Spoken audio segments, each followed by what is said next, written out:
The Soviet people called this river, the largest in Europe, Mother Volga. During the fighting for Stalingrad, the defenders of the city took an oath. There is no land for us beyond the Volga. Hello, I'm Burt Lancaster.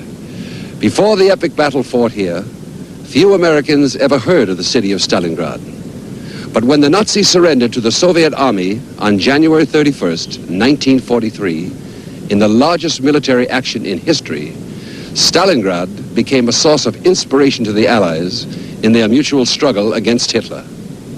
In the course of the Battle of the Volga, the Soviet armed forces destroyed 5 armies of Germans and their fascist allies, 1/4 of all the Wehrmacht forces on the Eastern Front. This victory strengthened the morale of the anti-Hitler coalition at a crucial time in the war.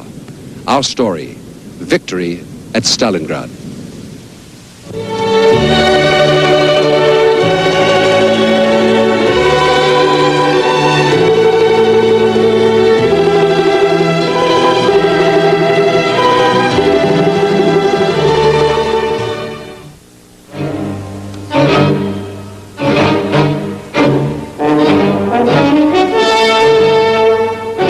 By the late fall of 1942, it had become clear to the world that a decision at Stalingrad would have far-reaching consequences for both Russia and Germany.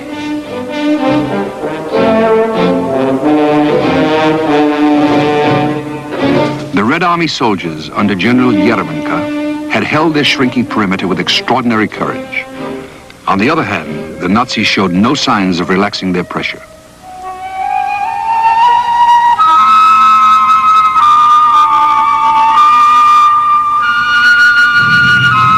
The army command post in Stalingrad had been encircled by flames more than once. The Nazis were only 300 yards away. A German lieutenant wrote, "Stalingrad is no longer a town. By day, it is an enormous cloud of burning, blinding smoke. It is a vast furnace lit by the reflection of the flame." In this inferno, the Soviet soldiers fought on, outnumbered.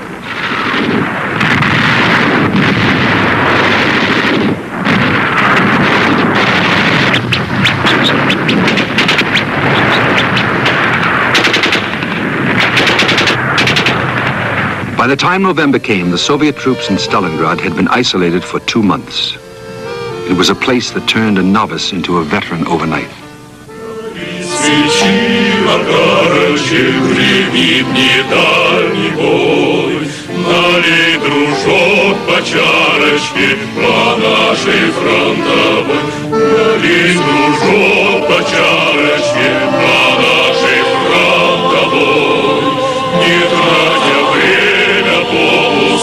Поговорим с тобой, не тратя время попусту, по-дружески да попросту.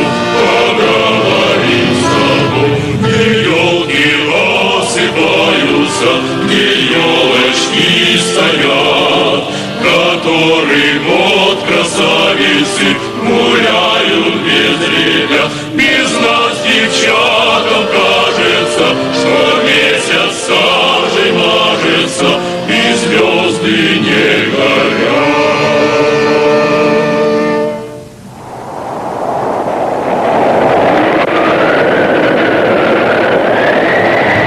At the beginning of the winter, 1942, von Paulus's 6th Army at Stalingrad was stuck fast. It had gone well that summer for the Nazis. Less well in November. December to January was a time of reckoning.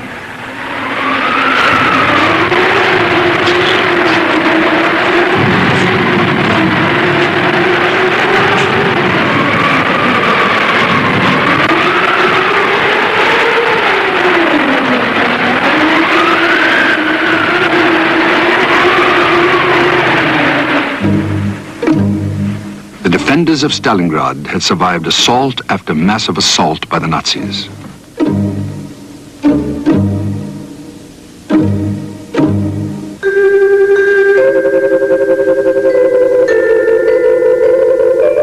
It was time for the counterstroke.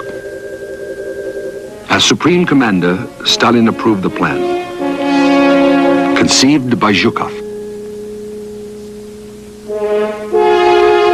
and Vasilevsky,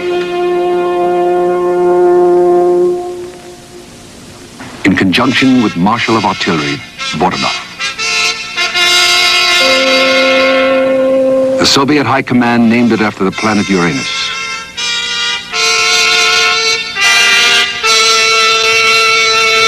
General Vatutin was to command the Southwest Front. General Rokossovsky, the Don Front. General Yeremenko and his political advisor Nikita Khrushchev, the Stalingrad Front.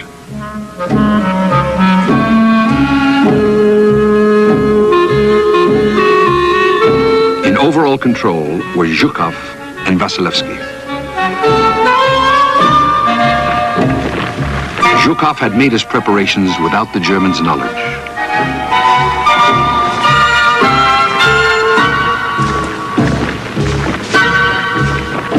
Ten armies, over 1 million soldiers, 1,500 tanks, 15,000 pieces of artillery from the Soviet reserves in Siberia, the Urals, and Kazakhstan.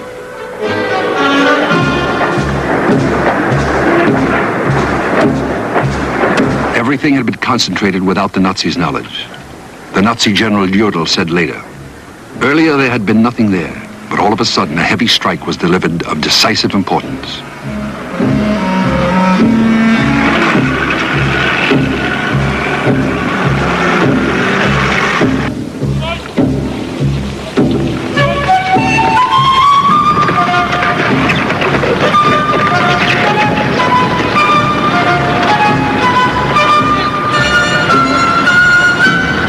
It was an operation on a scale not seen before in the unknown war.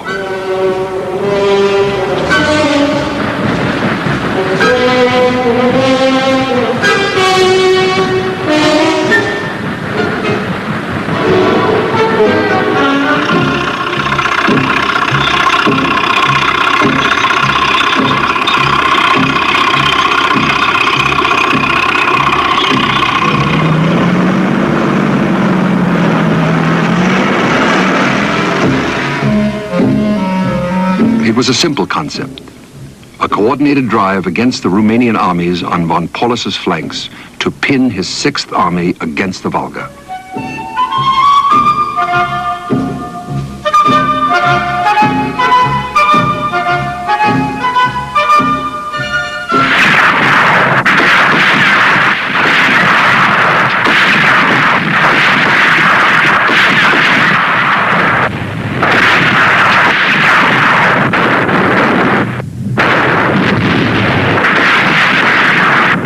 The dawn of November 19th was damp and foggy over Stalingrad. At 6:30, the weary Soviets heard from their strong points in the rubble a distant thunder. Vatutin and Rokossovsky had opened their assault to the northwest.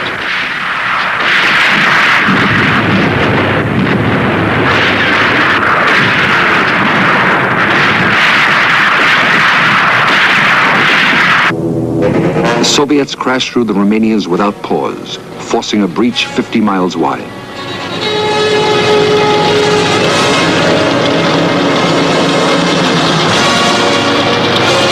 Rokossovsky and Vatutin began to swing to the south.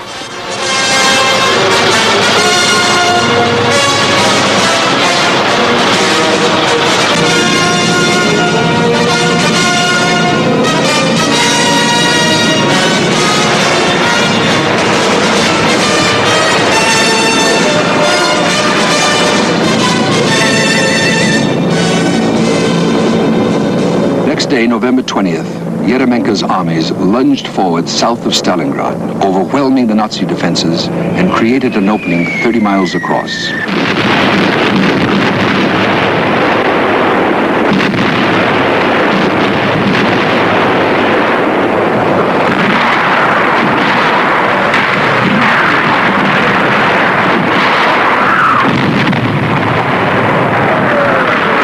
Within the ravaged city, the Soviet 62nd Army fought on.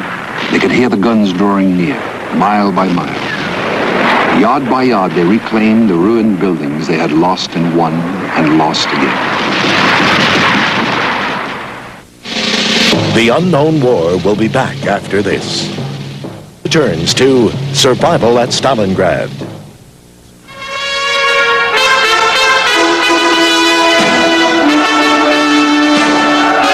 At 4 in the afternoon of November 23rd, 4 days after the start of the offensive, the Soviet armies met.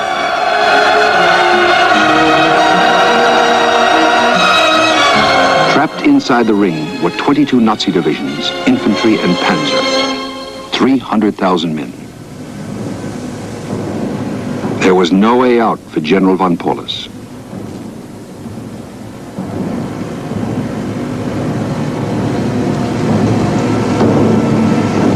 The Germans tried a massive airlift.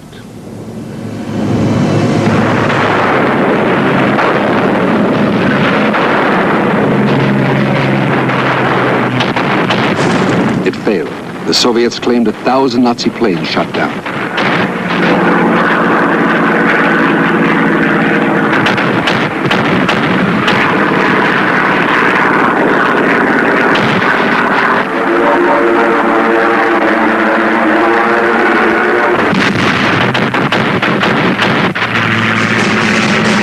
On the day the ring closed around Stalingrad, von Manstein took over the attempt to relieve von Paulus's army. He scraped together whatever units were available and tried to stabilize a front that was falling apart.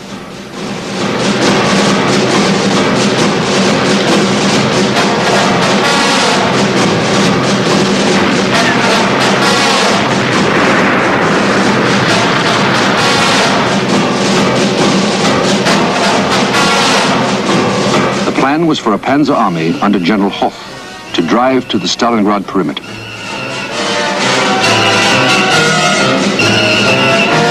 Von Paulus would break out to meet him. But Hoff's attack was enveloped short of Stalingrad. By December 21st, 1942, von Manstein's armor was marooned, and the mass of his infantry, nearly 250,000 men, had been written off.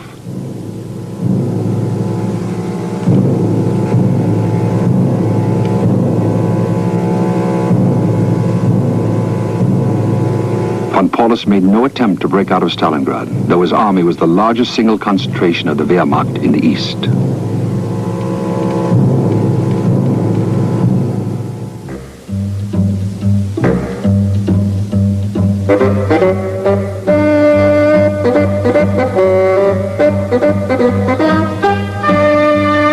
A day after completing the encirclement, the Soviets trebled their firepower around Stalingrad.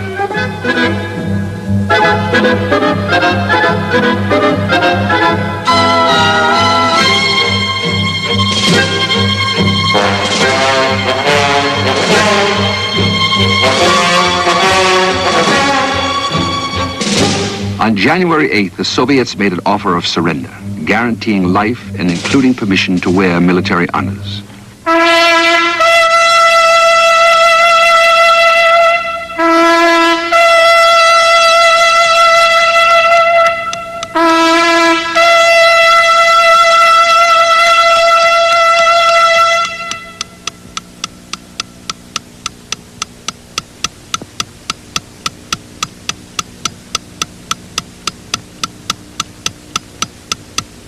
Von Paulus rejected the offer.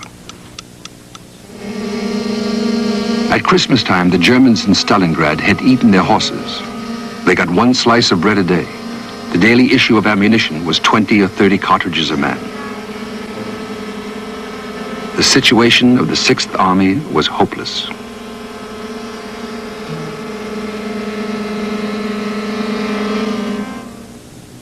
Two days later, January 10th, the Red Army attacked from the west to link up with the 62nd Army, still fighting from its bunkers on the Volga bank.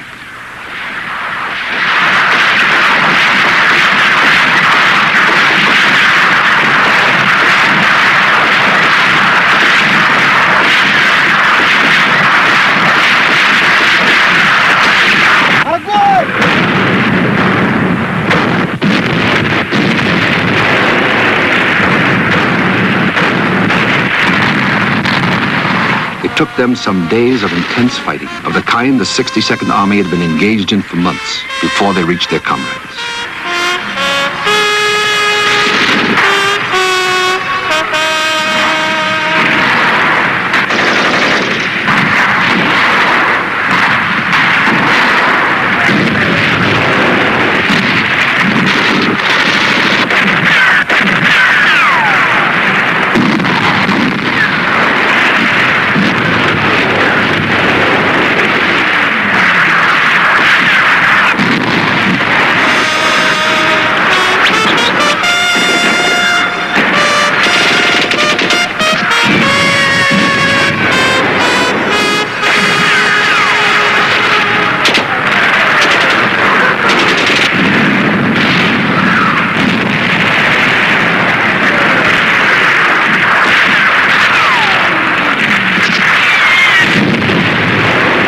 At last they came to the tractor plant. Some of the most savage battles of the entire war had been fought around it and inside it.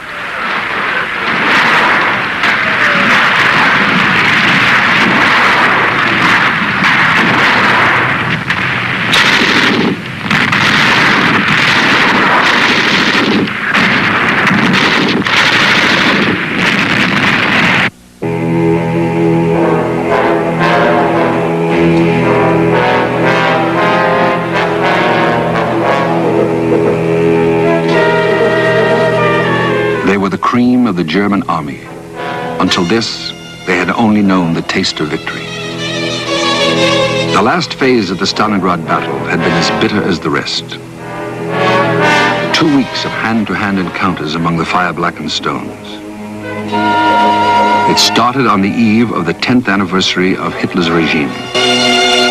Pocket after pocket was surrendering.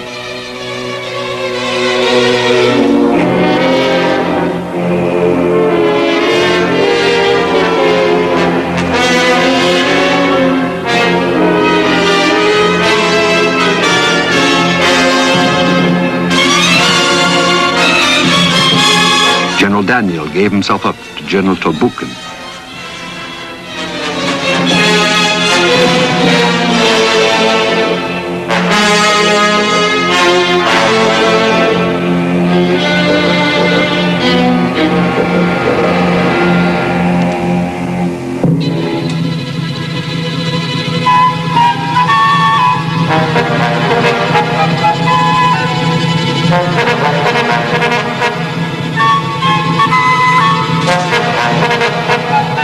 The Soviets put the figure of German dead since the encirclement at 200,000. The prisoners numbered 91,000.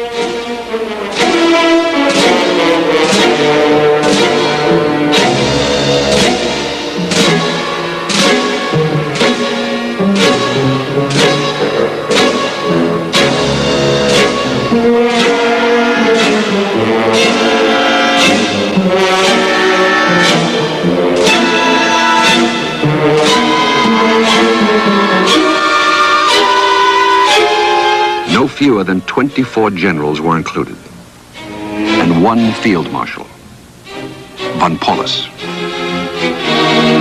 On January 31st, von Paulus surrendered.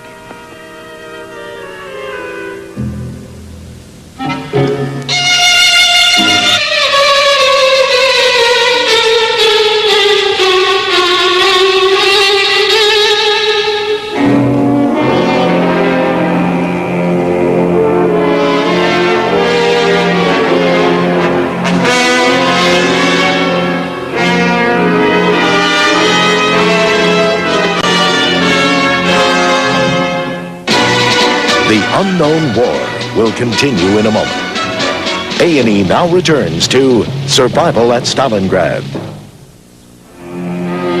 Indecisive, remote, moody, von Paulus was something of a tragic figure. He had been one of the authors of Plan Barbarossa, the invasion of the Soviet Union.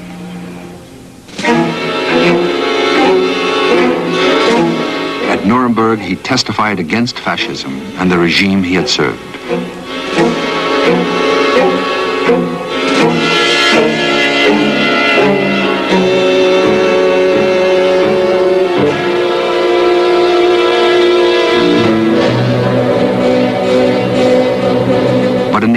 ruins of Stalingrad, where von Paulus had commanded, there had been a camp for Soviet prisoners of war.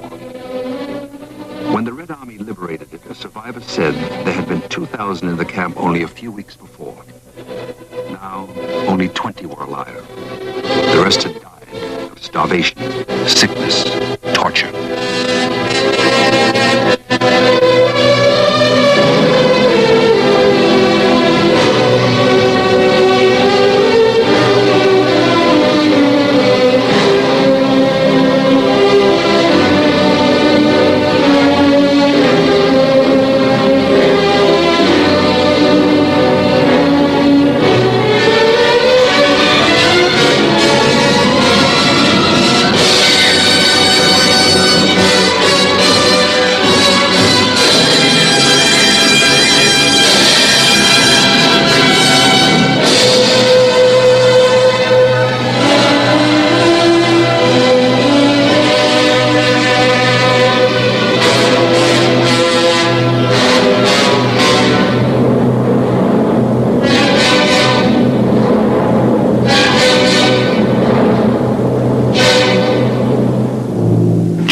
Schmidt, von Paulus's chief of staff, was the only one of von Paulus's officers to remain an unrepentant Nazi through his years in Soviet hands.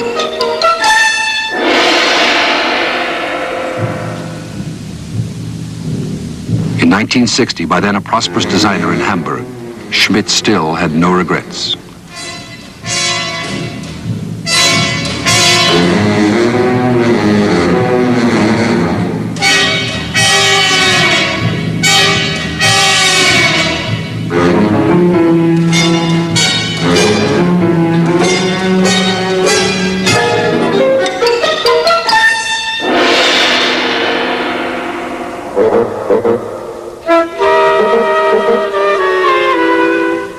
Germans, Romanians, Italians, Hungarians.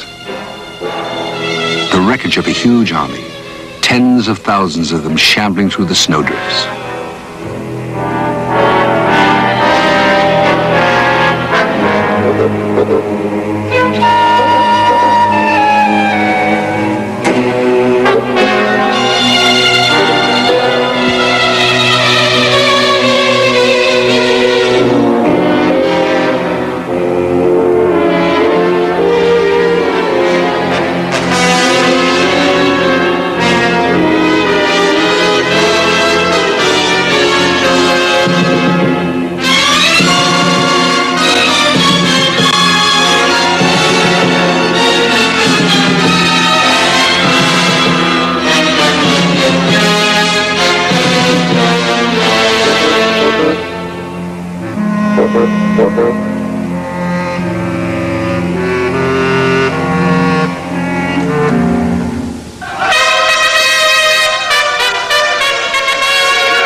It was time after the battle to celebrate survival.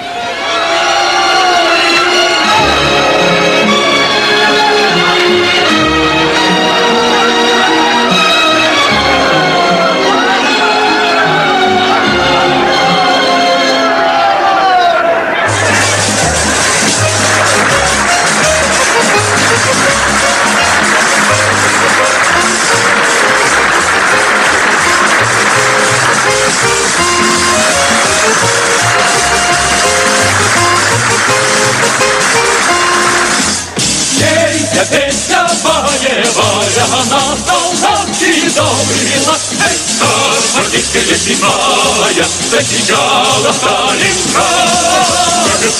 Гвардейская зимая засияла Сталинград.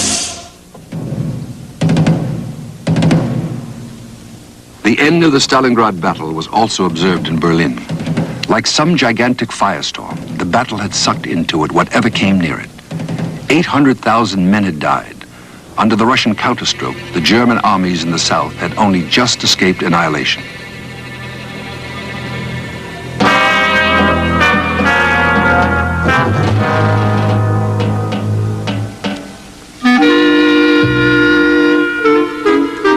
Hitler's best hopes for victory over the Soviet Union had been extinguished.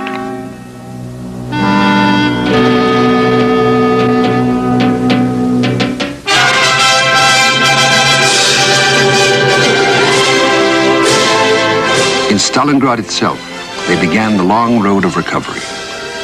But first they congratulated themselves. The Nazis and their allies had lost 5 armies, a quarter of the enemy's strength on the Eastern Front. Stalingrad knew it was an inspiration to all who fought against Hitler.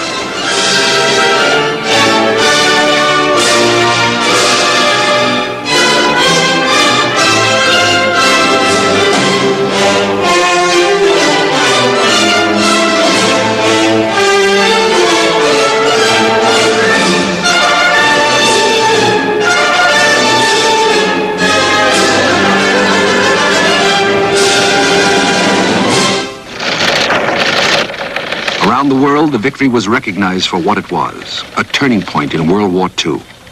From now on, in the East, the Wehrmacht's posture must be fundamentally defensive. From now on, the Red Army held the initiative.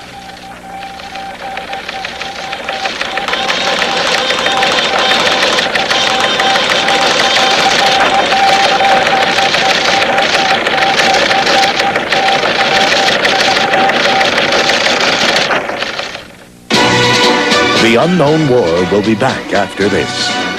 Turns to survival at Stalingrad. In the Kremlin, Ambassador Harriman presented Stalin with a commemorative scroll signed by President Roosevelt on behalf of the American people. It designated Stalingrad the turning point of the war.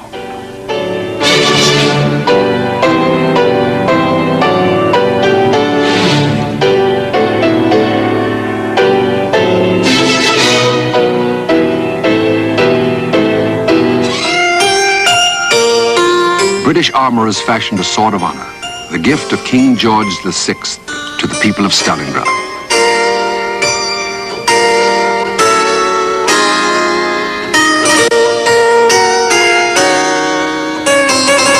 Churchill presented it to Stalin at the Tehran conference.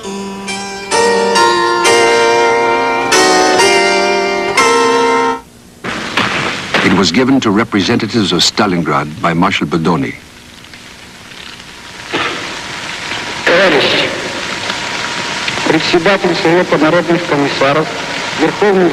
Comrades, the President of the Council of People's Commissars, the Supreme Commander-in-Chief of our Soviet Union, Comrade Stalin, has asked me to give you the Honor Sword, the gift of the British King George VI to the citizens of Stalingrad, to honor the heroic defense of the city.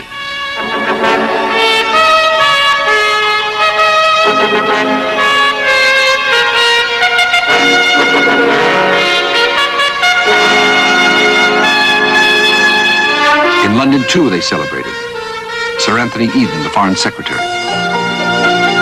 Never in all its long, proud history has the German army sustained such an unmitigated disaster as the Red Army has inflicted upon it in the Battle of Stalingrad.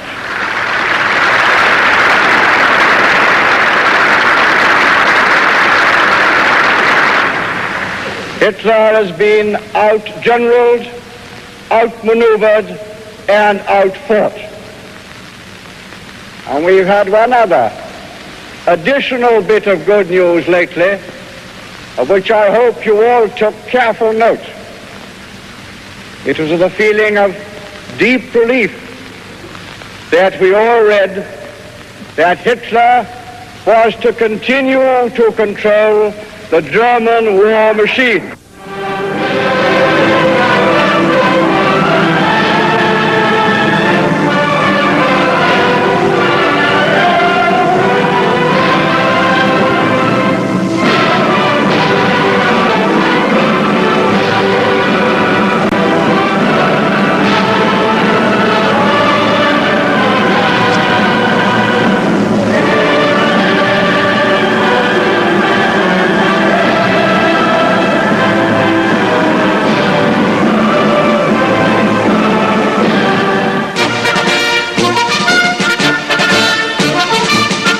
The defenders of Stalingrad, the victors of Stalingrad, rested briefly and then moved on, towards the front, by now well over 100 miles to the west. They would fight in other battles, but none as hard as the one they had just finished.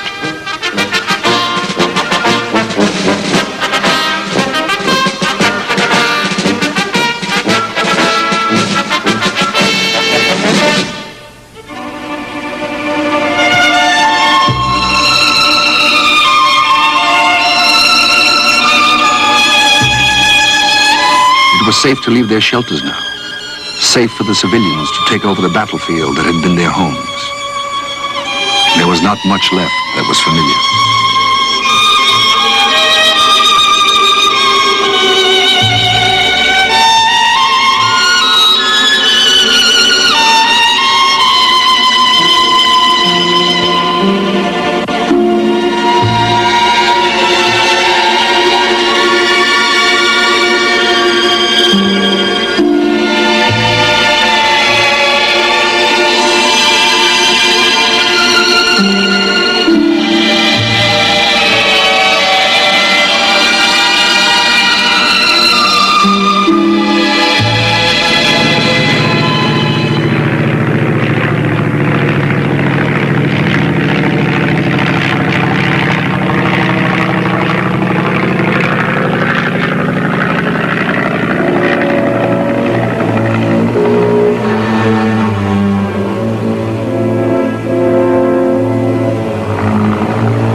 Tehran conference, Churchill suggested to Stalin that the city should be left just as it was. A terrible monument forever. But the Soviet people needed the city to live again. And live it did, after years and years of labor. A gleaming testament on the banks of Mother Volga.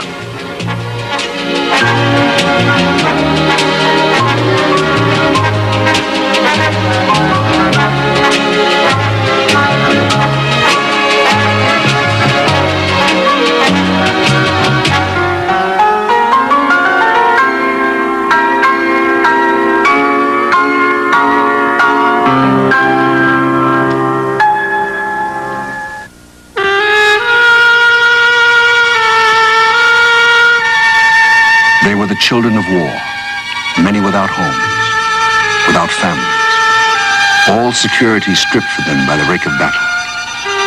Alone, silent, uncomprehending.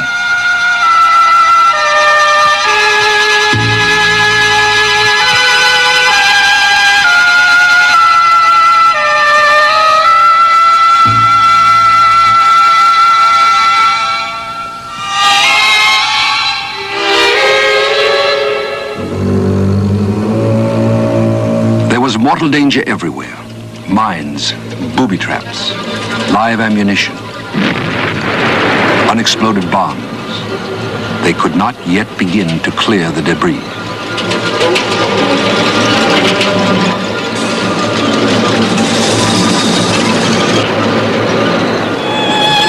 They warned each other to give things time to recover.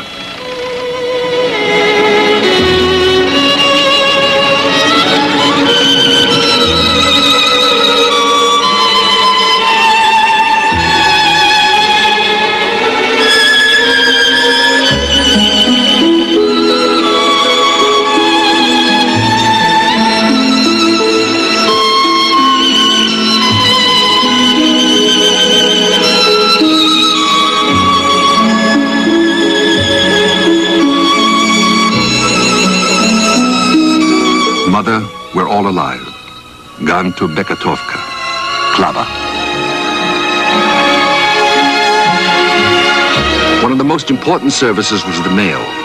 Neighbors, families, friends had been scattered by the Nazi onslaught. Now the messages arrived and went, re-establishing the old ties.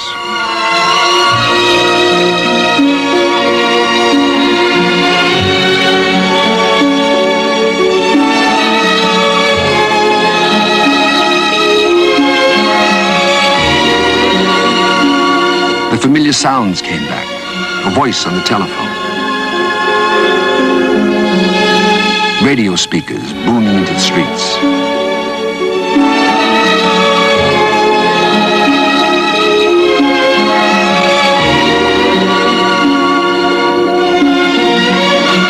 of streetcars.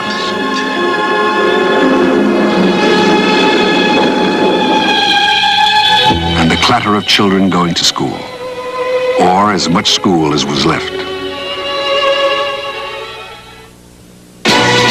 The unknown war will continue in a moment. Bible at Stalingrad.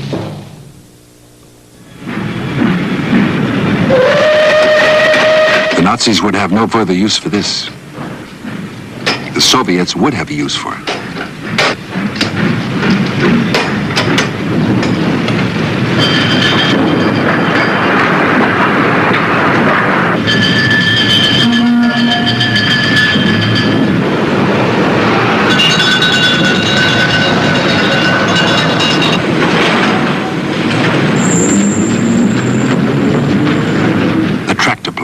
Thousands had died here, on both sides, contesting it.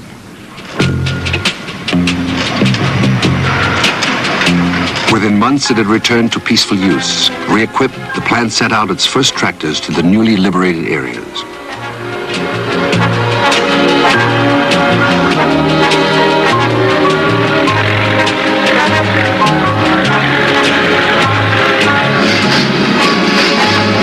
More than a generation later, the tractors are still rolling out of Stalingrad.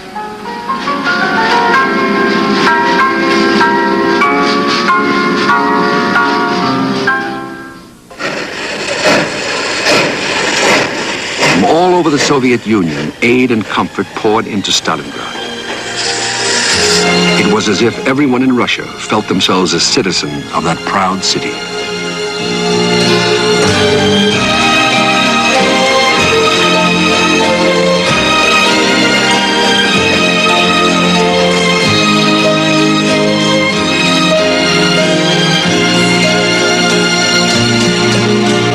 Groups of young communists came in to help in reconstruction, living in makeshift accommodations.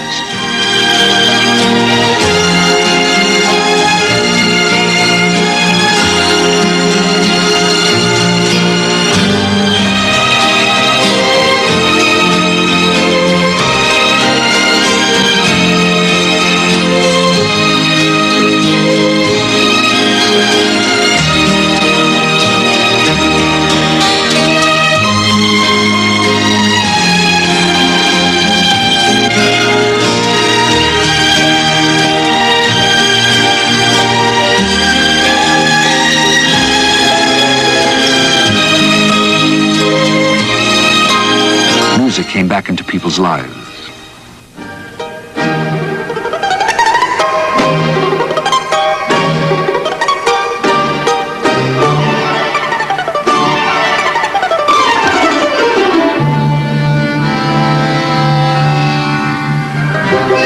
They set about the task with all their energy, and the city began to grow.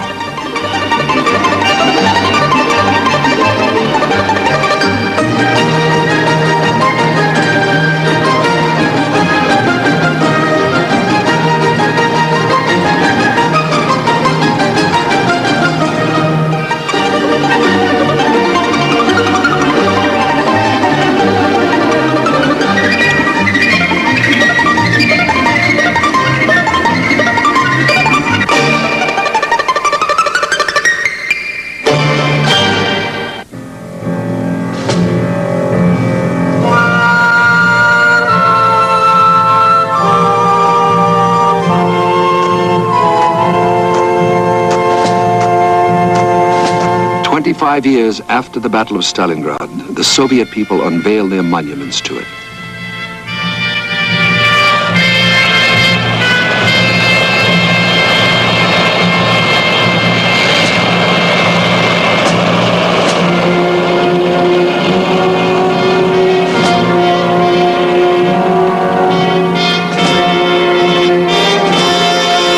Leonid Brezhnev, General Secretary of the Central Committee of the Communist Party of the Soviet Union, said this. 25 лет назад наш народ, наш советский строй одержали здесь. 25 years ago, our people, our Soviet system, won a great victory here on the Volga banks. Here, our Soviet motherland had to stand the most severe trial of its history. здесь, на Мамаевом кургане, где, как говорят, к концу боев... Here on the Mamayev Hill, where they say by the end of the battle there was more metal than earth. All of us think now of the staunchness of our people, of all the things they had to endure without wavering, without any doubt in imminent victory. The victory at Stalingrad was not only a victory, but a history-making feat of arms. Была историческим подвигом.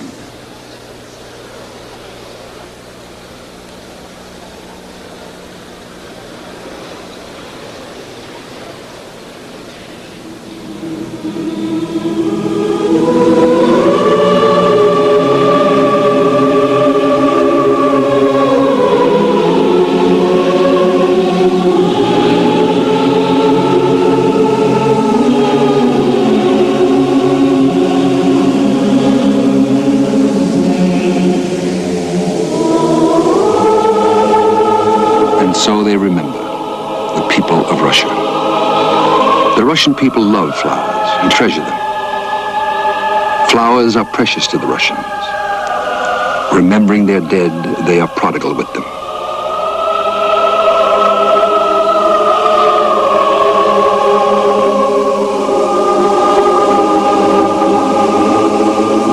On the monuments of Stalingrad, cut forever in stone, there are, some say, 1 million names. Each is the name of one brave man or one innocent child who left others to grieve. The winds of war are echoes no more, yet they still resound. It seems to me that peace is the reason worlds were meant to go round, and the world goes round, around and around, it never stops its turn. I sometimes wonder what we have found and what we'll ever learn. Perhaps within its turning, the universe keeps learning and learning. For every child who sends me a smile, I send back a smile of my own.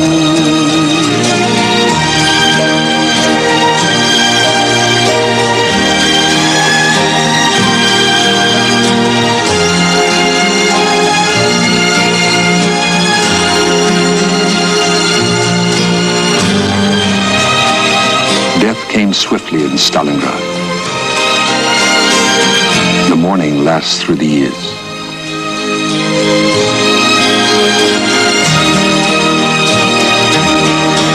Hello, goodbye, the earth and the sky is all we've ever known, and life is part of giving your heart, and no one can live all alone. And I believe that what we receive is only ours on loan. We've got to earn our place in the world so we can call it our own. Our children are tomorrow, bought by loving and paid for by sorrow, in war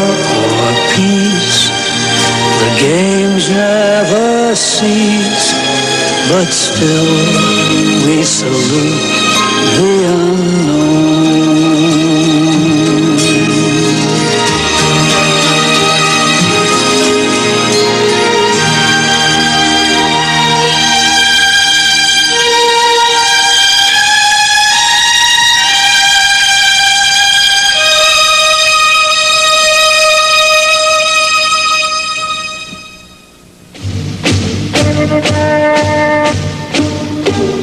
Our next story, the world's greatest tank battle. In the summer of 1943, the tanks of the Red Army and Hitler's panzers met head-on in a brutal slugging match at Kursk. The battle involved over 6,000 tanks. It lasted for a week. It was one of the most ferocious in the unknown war.